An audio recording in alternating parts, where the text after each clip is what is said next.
atau PAUD-nya. Luar biasa, bahkan para anak-anak orang Jepang menitipnya di salah satu lembaga-lembaga. Masih kegiatan pembelajaran yang saya lakukan, kebetulan saya bertugas sebagai asesor Badan Akreditasi Provinsi Sulawesi Tenggara. Maka setiap tahunnya kami mendampingi sekolah-sekolah yang ada di Sulawesi Tenggara. Bagaimana kami memberikan pembimbingan kepada guru-guru agar bisa mengarahkan kegiatan pembelajaran kepada anak-anak yang sebenarnya. Nah, mulai dari masuk sekolah, seperti apa sambutan daripada guru-guru dengan anak-anak itu sekali. Kemudian selanjutnya mereka diantarkan untuk masuk di dalam ruangan kelas dengan tertib. Ya, bagaimana mereka disiplin menaati peraturan-peraturan yang telah diterapkan di sekolah-sekolah. Kemudian bagaimana mereka kami memberikan masukan kepada guru-guru itu agar senantiasa. Assalamualaikum warahmatullahi wabarakatuh. Melihat perjuangan Dr.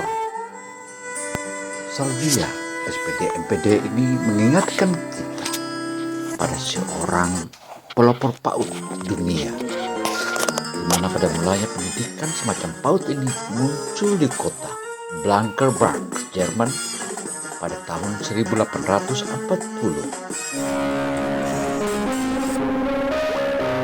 Dan selanjutnya diperkenalkan oleh Frederick Wilhelm Augustus Frober dengan mendirikan lembaga yang bernama Kindergarten. Istilah Kindergarten berasal dari kata Kindergarten berarti anak dan garden berarti taman. Istilah Kindergarten ini mempunyai makna taman anak. Selanjutnya, istilah Kindergarten juga terkenal dengan sebutan Frober School yang identik dengan nama pendiri lembaga tersebut. Nah, bagaimana dengan Dr. Salvia? Akan tetapi, menurut Frober, anak-anak usia dini diilustrasikan sebagai tunas, tumbuh-tumbuhan yang memerlukan pemeliharaan dan perhatian. Dari juru tanam, diilustrasikan yang diberikan oleh Frober, dapat kita simpulkan bahwa sang juru tanam mempunyai peranan yang sangat penting bagi pertumbuhan dan perkembangan tunas tumbuh-tumbuhan. Begitu halnya pertumbuhan dan perkembangan anak-anak usia dini atau PAUD, pendidikan anak usia dini yang kini digalakan oleh Dr. Salvia SPD MPD ini tentu sangat membutuhkan peran sang pendidiknya. Karena itu, berdirinya Kindergarten yang terkenal juga dengan istilah Frober School merupakan tunas bagi pertumbuhan pendidikan anak di seluruh dunia. Konsep yang digunakan Frober School yang sangat cepat menyebar ke seluruh dan ke seantero dunia hingga ke tanah air ini.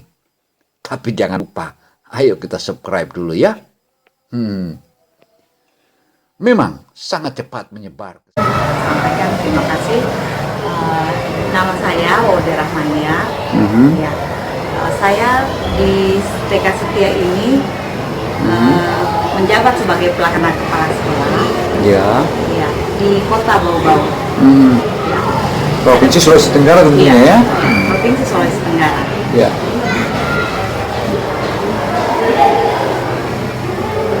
Gambaran untuk ke depan di TK Setia ini seperti apa, mulai dari kegiatan pembuka hingga kegiatan inti dan kegiatan penutupnya, apa yang harus dilakukan itu? Pertama-tama yang dilakukan untuk kegiatan di TK ini, untuk pembukaan itu pada dasarnya sama dengan kegiatan-kegiatan di TK lain. Pertama-tama itu melakukan salam kepada anak-anak. Bukan daripada guru-guru ketika datang di sekolah, karena bukan hal yang mudah. Ketika anak itu berpisah dengan orang tuanya, banyak hal ketika mereka berpisah terkadang nangis. Tetapi kita lihat situasi dan kondisi di sini, sudah tak ada anak-anak yang nangis ketika berpisah dengan orang tua mereka. Mereka langsung diterima dengan baik. Kegiatan pagi ini mereka melaksanakan kegiatan senam untuk meningkatkan kemampuan fisik motorik anak. Baik. Nah, selanjutnya anak-anak diberikan kesempatan untuk bermain sekitar katakan 10 menit. Setelah itu setelah bermain bersama karena melalui belajar juga bagaimana sosialisasi mereka antara sama teman, mereka diarahkan untuk masuk di ruangan kelas masing-masing.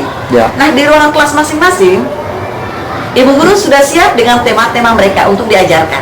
Nah, tema apa? Itu sudah digariskan dalam kurikulum. Yang mana kurikulum Dia itu punya schedule sendiri. sudah punya schedule dan di masing-masing di kurikulum PAUD itu sudah diturunkan dengan RPPM, rencana pelaksanaan pembelajaran mingguan. Setelah itu dibedah lagi menjadi RPPH, rencana pelaksanaan pembelajaran harian, di mana di RPPH ini terstruktur dengan rapi apa yang dilakukan di kegiatan inti. Pertama pembukanya apa, dan sudah dikatakan memberikan salam, mengajarkan doa-doa. Kemudian setelah itu masuk di kegiatan inti, apa yang dilakukan di sini masuklah di tema mereka. Dari tema dikembangkan menjadi sub-sub tema. Kemudian setelah itu cepat menyebar ke seluruh dunia. Hal ini jika kita mengenang sejarah sebagaimana berdirinya Kindergarten tersebut di tahun 1907. Pendidikan anak usia dini versi lain pun muncul di pemukiman kumuh San Lorenzo, Italia. Maria Montessori merupakan seorang berlatar belakang seorang dokter dan dia mendirikan Casa dei Bambini yang ditunjukkan bagi perawatan anak-anak yang berlatar belakang keluarga miskin dan buruh. Casa dei Bambini sendiri berarti rumah untuk perawatan anak yang selanjutnya lebih dikenal dengan sebutan rumah anak. Nah, bagaimana dengan sejarah PAUD di Indonesia? Karena itu untuk kita mengetahui dan memahami sejarah berdirinya PAUD di Indonesia, setidaknya kita telusuri melalui 2 periode, yaitu pada masa pergerakan nasional ketika penjajahan Belanda di tahun 1908 hingga 1941, dan pada masa penjajahan Jepang di tahun 1942 hingga 1945. Pada masa periode pertama pergerakan nasional ketika penjajahan Belanda di tahun 1908 hingga 1941, lembaga Kindergarten atau populer dengan nama Frober School yang didirikan oleh Friedrich Wilhelm August Frober merupakan cikal bakal lahirnya lembaga PAUD di Indonesia. Nah, bagaimana dengan langkah-langkah yang dilakukan oleh Dr. Salvia SPD MPD ini? Tentu, dia adalah salah satu pejuang. Meskipun saat ini orang pada libur, anak-anak mahasiswa libur, maka dia gunakan untuk melakukan pendekatan terhadap PAUD-PAUD yang saat ini berada di antero Provinsi Sulawesi Tenggara. Indonesia oleh pemerintah Belanda Hindia untuk didirikan anak-anak Eropa, dan para bangsawan lainnya. Pada saat itu pemuda pribumi belum dapat merasakan pendidikan. Semacam hal seperti itu, apalagi masyarakat miskin yang belum memahami dan menyadari betapa pentingnya pendidikan bagi anak usia dini. Pada saat kebangkitan nasional pun mengingatkan kita yang diawali dengan berdirinya Pergerakan Pemuda Budi Utomo pada tanggal 28 Mei 1908. Barulah pemuda pribumi menyadari akan pentingnya pendidikan anak usia dini yang saat ini terkenal di Indonesia adalah Taman Kanak-kanak atau pendidikan anak usia dini. Nah, gerakan-gerakan itu kini mulai dijalankan oleh Dr. Salvia, SPD MPD. Wah, Assalamualaikum. Selamat datang Bu Dr. Salvia di TK kami, TK Setia, Kota Bau-Bau, Sulawesi Tenggara. Silakan Ibu. Aduh, terima kasih banyak semuanya guru-guru di sini yang masih segar-segar. Satu kebanggaan buat kami nih Bu, Ibu berkunjung di sekolah kami di TK Setia. Ayo Bu, silakan duduk. Terima kasih ibu gurunya. Ini benar banget.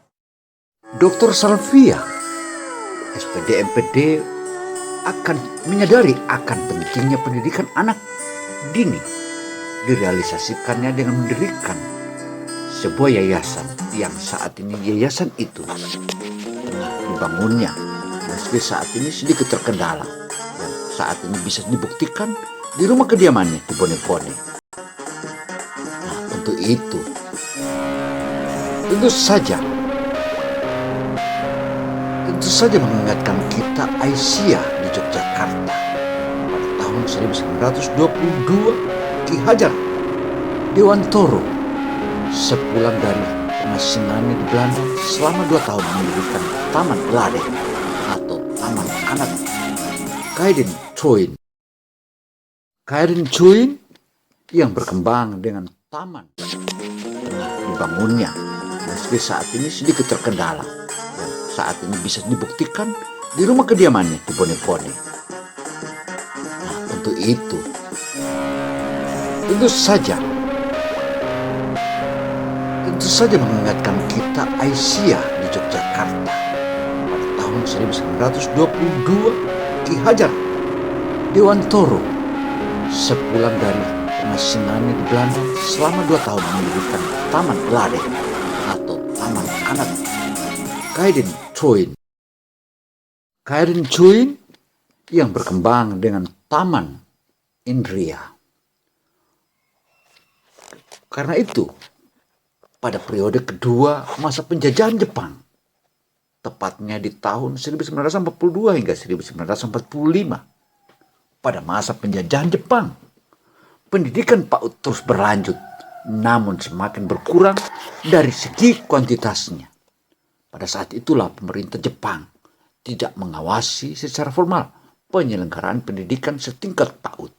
Namun pemerintahan Jepang hanya melengkapi kegiatan kelas dengan nyanyian-nyanyian Jepang. Sejarah PAUD di Indonesia dan perkembangannya, memahami sejarah PAUD Indonesia sama halnya dengan memahami perjalanan panjang dinamika dan pasang surutnya pendidikan di Indonesia. Kita semua tahu apa yang terjadi.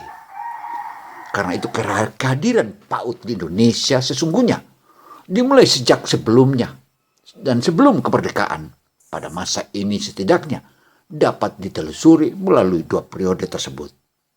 Karena itu, pada masa pergerakan nasional pada penjajahan Belanda di tahun 1908 hingga 1941 dan masa penjajahan Jepang di tahun 1942 hingga 1945. Namun demikian, keberadaan PAUD di Indonesia tidaklah terlepas dari pengembangan PAUD di dunia internasional.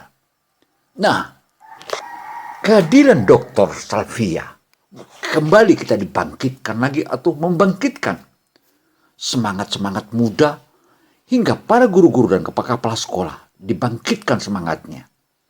Tentu saja ini mengingatkan kita pula di tahun 1840 Frederick Wilhelm August Froebel mendirikan Kindergarten di kota Blankenburg, Jerman yang merupakan pelopor pendidikan anak usia dini di dunia. Kinder yang berarti anak dan garden berarti taman. Sebagaimana yang dipaparkan oleh Froebel, anak usia dini diibaratkan seperti tunas. Tunas, tumbuh-tumbuhan yang masih memerlukan pemeliharaan dan perhatian sepenuhnya dari sejurut tanam. Karena itu berdirinya Kindergarten yang juga dikenal sebagai Froebel School berpengaruh terhadap perkembangan PAUD di Indonesia dan juga di seluruh dunia. Konsep Kindergarten dengan cepat menyebar ke seluruh penjuru dunia hingga juga ke negara kesatuan Republik Indonesia tercinta. PAUD versi lain pun muncul pada tahun 1907 di pemukiman kumuh San Lorenzo, Italia. Maria Montessori, seorang yang berlatar belakang dokter, mendirikan Casa dei Bambini yang ditujukan pada perawatan anak dari keluarga miskin dan kaum buruh. Casa dei Bambini artinya rumah untuk perawatan anak yang selanjutnya dikenal sebagai rumah anak. Nah, untuk itu, dari hasil perbincangan dan kemudian hasil wawancara Ibu Dr. Salvia, SPD MPD ini tentu saja mengajarkan kita dan memberikan kita petunjuk-petunjuk khusus. Dan saat ini pula lah kita bangkitkan tunas-tunas muda, di mana tunas muda yang ada di Sulawesi Tenggara ini kita berharap sebagaimana didikan-didikan teman dan teman itulah yang akan membangkitkan kain karin atau PAUD di Sultra. Seiring dengan kebangkitan nasional yang diawali berdirinya pergerakan pemuda Budi Utomo, kesadaran akan pentingnya pendidikan bagi kaum Bumi Putra semakin dirasakan All Faber School dan juga taman kanak-kanak di Indonesia. Nah, mari kita saksikan apa yang dipaparkan oleh Dr. Salvia. Mari kita. Ayo. Saat itu. Ya. Ya. Jadi selanjutnya melaksanakan kegiatan pembelajaran inti, yaitu tadi berdasarkan tema, subtema yang ada yang dikembangkan oleh guru-gurunya. Satu contoh yang saya berikan Pak Gino, misalkan dalam pengembangan tema kita teruskan untuk tema kognitif itu, temanya adalah binatang, maka di kegiatan tema binatang itu kita ambil satu, binatang yang paling dekat dengan lingkungan anak itu adalah, contoh adalah ayam. Maka kita kupas habis tentang ayam ini tadi, apa kaitannya dengan penanaman nilai moral agama. Kita akan menyampaikan bahwa ayam itu adalah ciptaan Allah. Kita harus sayang, kita harus pelihara. Selanjutnya kaitannya dengan sains. Warna ayam itu, warna bulunya ada berapa macam ya? Anak-anak jelasnya akan menjelaskan macam-macam. Ada warna merah, hijau, ada warna putih, ada warna hitam, dan lain-lain sebagainya. Selanjutnya masih ada kaitannya terkait dengan kognitif lainnya lagi. Anak bisa menghitung berapa jumlah kaki ayam, jari-jarinya berapa ya. Nah, ada aspek dasar memberikan perhitungan kepada anak. Disinilah kita melalui kegiatan bermain, anak bisa memahami secara komprehensif. Iya, barangkali itu Pak Gino yang dapat saya sampaikan. Untuk selanjutnya kami siap untuk edisi berikutnya. Terima kasih. Oke, makasih. Apa yang dikatakan oleh Dr. Salvia SPD MPD itu tentu saja seiring waktu dengan kebangkitan para anak-anak bangsa dan kebangkitan PAUD-PAUD yang ada di wilayah Sulawesi Tenggara, tentu itu akan diawali berdirinya pergerakan agar PAUD ini semakin mantap. Mungkin itu yang tepat. Dan saya admin via TV tentu saja menyadari hal itu ada kekurangan dan kelebihan. Saya, reporter Gino Samsudin Mirsad, melaporkan. Wassalamualaikum warahmatullahi wabarakatuh. Sampai jumpa di episode berikutnya.